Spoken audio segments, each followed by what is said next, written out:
Olá! Tragédias variadas podem acontecer na vida das pessoas. Uma doença grave e a morte do próprio filho é um desafio extremamente difícil de superar. Mas, talvez, mesmo para essas situações, haja uma solução universal para todos? As tecnologias do futuro estão se desenvolvendo rapidamente. E se elas já fossem uma realidade? A história de hoje é sobre isso. O futuro da Terra é triste. O aquecimento global causou inundações e a destruição de cidades costeiras como Nova York, Amsterdã e Veneza, bem como uma migração massiva e uma crise de fome terrível. Os países desenvolvidos mantiveram sua prosperidade, limitando os nascimentos e usando robôs que não precisam de comida ou energia para manter-se em funcionamento. O professor Allen Hobby dá palestras sobre inteligência artificial em uma sala lotada. Com um objeto afiado, ele demonstra o reflexo de dor de uma garota robô que parece igual aos demais. Esta é uma nova classe de robôs capazes de imitar emoções e pensamentos.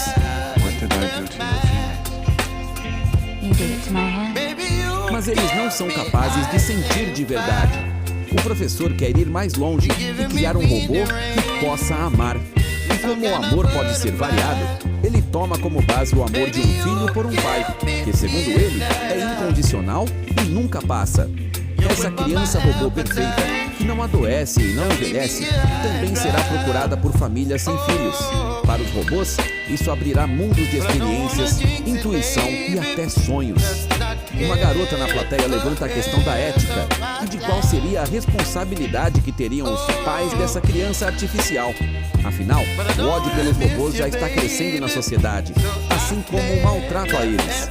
Isso faz o professor pensar, mas ele retruca. Deus criou o Adão para que ele o amasse. Enquanto isso, Henry e Monica Swinton dirigem para uma clínica, onde seu filho, Martin, está em coma induzido em uma câmara criogênica. Ele sofre de uma doença incurável.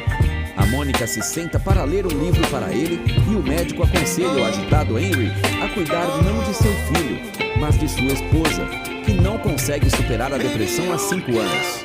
O que eles ainda não sabem é que o professor Hobby e seus assistentes estão procurando a família ideal para uma criança robô, e a família Swinton é perfeita para eles.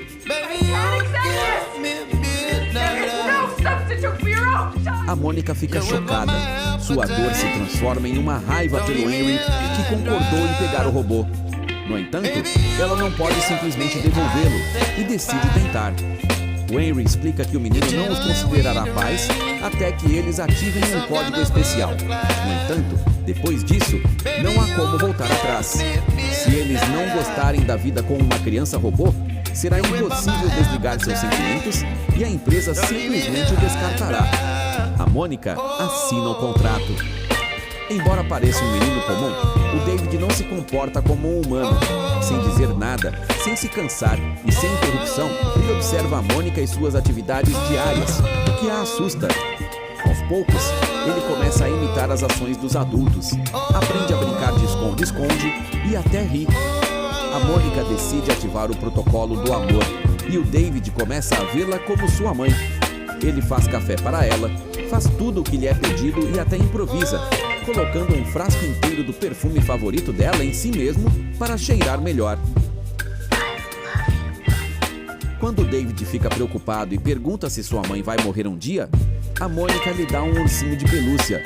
Ele é um robô de antiga geração, que pertencia ao seu filho Martin. Parece que a Mônica recuperou a razão de viver e está feliz com isso.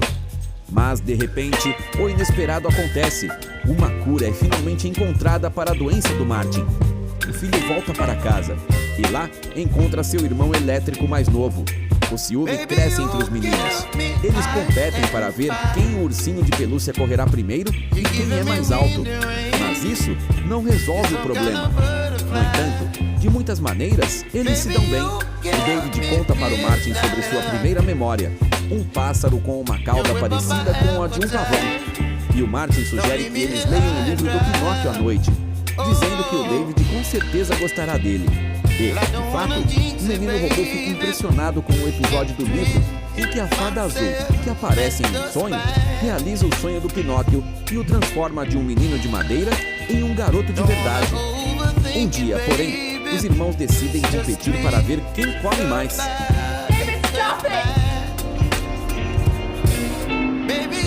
E o robô, que não pode comer nada, vai parar na mesa de cirurgia. A Mônica se preocupa com ele como um filho de verdade. E seu filho biológico assiste a tudo isso com ódio nos olhos. O Martin promete para o David que ele pode fazer sua mãe amá-lo mais. Mas primeiro, o robô deve fazer algo. Cortar uma mecha do cabelo da Mônica enquanto ela está dormindo. Os pais acordam no momento mais inoportuno, claro, e a Mônica quase perde o olho. O Henry, enfurecido, quase quebra o David. E depois, afirma que quem sabe amar também sabe odiar, mesmo que agora o robô esteja apenas tentando conquistar o amor. Na festa de aniversário do Martin, os convidados examinam o robô e ativam o seu reflexo de proteção. E David, apavorado, se esconde atrás do seu irmão e se afasta das pessoas com ele. David puxa o Martin para o fundo da piscina, mas os adultos o salvam. O robô fica no fundo da piscina enquanto o Martin é ressuscitado. Esta é a gota d'água para o pai da família, cujo filho ficou novamente à beira da morte, mas agora por causa do robô. No entanto, a Mônica não consegue enviar o David para a reciclagem e toma a difícil decisão de deixá-lo na floresta junto com o ursinho de pelúcia. Chorando, ela lhe conta a verdade, lhe dá dinheiro e lhe instrui a não se aproximar das pessoas, e sim se esconder junto com outros robôs fugitivos.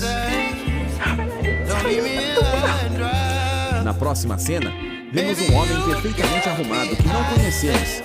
Este é o Gigolo Joe, um robô projetado especificamente para dar prazer às mulheres. Depois de concluir sua tarefa com mais uma garota, ele vai encontrar a próxima, mas a cliente está morta.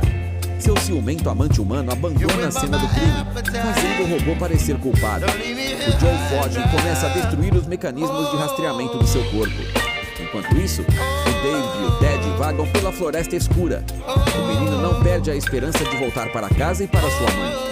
Eles dão de cara com um caminhão que despeja no lixão um monte de robôs que já cumpriram sua missão. Robôs fugitivos, que precisam de peças de reposição, correm para lá imediatamente. O Joe aparece ali e logo sai correndo de uma enorme aeronave em forma de lua. Ela é controlada por humanos que procuram e capturam robôs. Eles gritam slogans contra os pedaços de metal por um alto-falante. Em terra, os robôs dão de cara com motociclistas. Eles são capturadores em motos que, ao comando do líder dos humanos, pegam o Joe, o David e o resto. O Ted escapa da armadilha e os amigos se separam, enquanto a babá robô conforta o David. O Ted segue a aeronave a pé. Os humanos os levam para a Feira da Carne, onde um show de rock, cerveja e batatas fritas são combinados com uma performance de transformação de robôs em sucata. Para a diversão da multidão, os robôs reféns são lançados através de anéis em chamas, são encharcados de ácido e cortados ao meio. O David é tão diferente dos outros que uma garota e outros funcionários da feira o notam. Eles consideram guardá-lo para outros fins, mas o líder dos humanos leva o David e o Joe para a arena. Ele faz um discurso sobre o cinismo das corporações que brincam com os sentimentos dos humanos, criando robôs cada vez mais indistinguíveis deles. Mas ao ver o David gritando de dor e medo, a multidão, que estava enlouquecida, começa a sentir pena dele, se rebelar e exigir que deixem o menino ir embora. Eles jogam objetos na arena e quebram as cercas. Devido ao caos iniciado, o Joe, o Ted e o David conseguem escapar. Vemos a mesa do professor Robin, na qual há fotos com o David. Os assistentes o informam que encontraram o menino robô na feira, o que o deixa muito feliz. O David diz que está procurando a Fada Azul, uma mulher que o ajudará a se tornar humano. O Joe convida o David para ir com ele para a Cidade Vermelha, onde as mulheres são como as estrelas no céu. Além disso, nesta cidade mora o Dr. Saber, que, segundo o Joe, sabe tudo. Ele quer retribuir o David por salvar sua vida. Eles pegam uma carona e vão para a cidade dos prazeres e vícios. O Joe e o David andam por uma espécie de Las Vegas do futuro e vão até o Dr. Saber. As perguntas feitas para ele não são gratuitas, então o David dá tudo o que tem. Os robôs conseguem fazer 7 perguntas e o doutor lhes dá uma espécie de profecia, um texto enigmático que diz onde encontrar a fada azul. A dupla precisa ir até o fim do mundo, Manhattan. O Joe se enche de suspeitas. E se isso for uma armadilha humana para atrair robôs e acabar com eles? As pessoas odeiam os robôs, mas elas acabarão morrendo e os robôs continuarão vivendo. O Joe convida o menino para ficar com ele, mas o David não vê as pessoas como inimigos. Ele é movido pelo amor.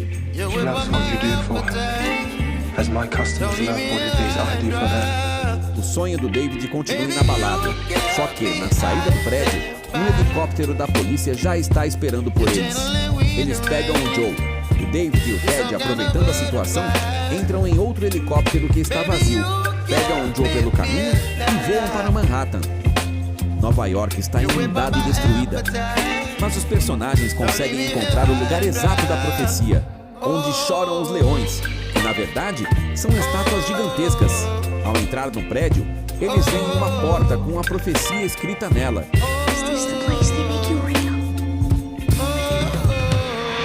Do outro lado da porta, o David encontra seu sósia. Quer dizer que ele não é especial, nem excepcional e nem único. Em um ataque de ciúmes e medo, o David explode a cabeça do seu sósia e começa a destruir tudo ao seu redor. O professor Rob aparece e explica que o David estava sendo seguido e recebendo dicas. Sim, tudo é só um experimento. Mas o David fez algo que nenhum robô havia feito antes. Inspirado pelo conto de fadas do Pinóquio e pela fada, ele sonhou, amou, sentiu. O professor conta a verdade. O David era um menino real, filho dele. O robô não consegue lidar com tantas contradições e sentimentos, e seu cérebro fica sobrecarregado. Mais tarde, o professor pergunta se o David quer conhecer seus verdadeiros mamães e papais, os cientistas. O David o segue e vai parar em um laboratório com centenas de robôs pendurados em ganchos, todos com o rosto dele. A sua primeira memória, do pássaro, está associada a uma estátua do lado de fora da janela do laboratório. Pacotes fechados com robôs de ambos os sexos e slogans publicitários sobre o amor destroem completamente os sonhos do David. Depois de perder sua razão de viver, ele pula na água de uma grande altura. Será que o experimento cruel acabou? O menino afunda até o fundo do oceano, mas descobre algo que lhe dá esperança novamente. O Joe o tira da água de repente, mas os caçadores de robôs já estão esperando por eles na superfície. O Joe pede para ele: quando você virar humano, conte às garotas sobre mim.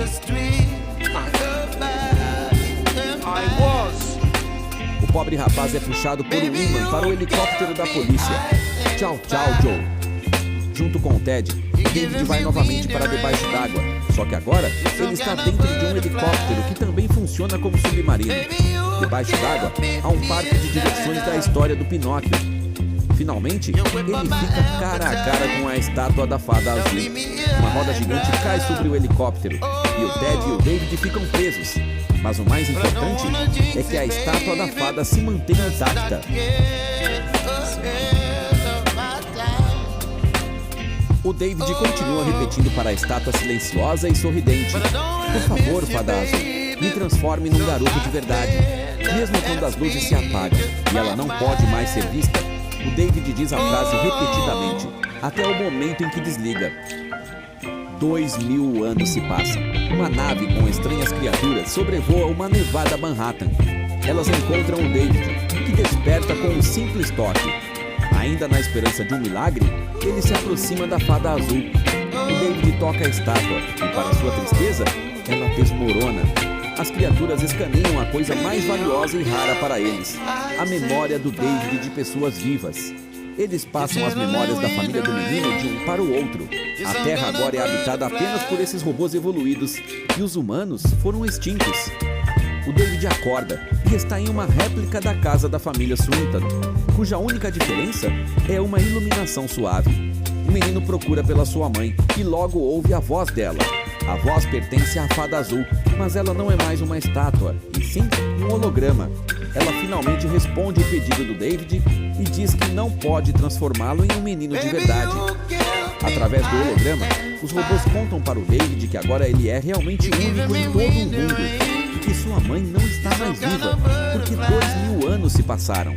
Eles podem reviver outros humanos a partir do DNA que coletaram para que ele não se sinta tão solitário. Mas sua mãe, Mônica, infelizmente não pode ser revivida.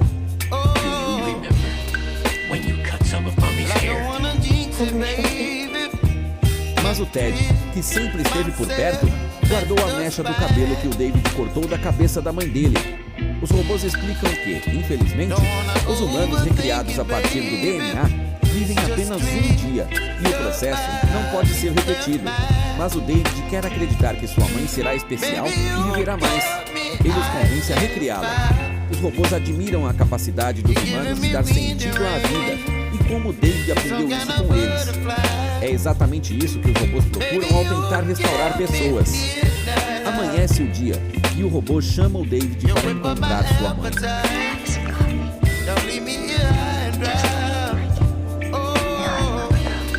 No dia seguinte é o dia mais perfeito para o menino, que finalmente se sente um garoto de verdade. Nada o faz lembrar de que ele é só um robô. A Mônica não faz perguntas sobre o passado e simplesmente aproveita o momento.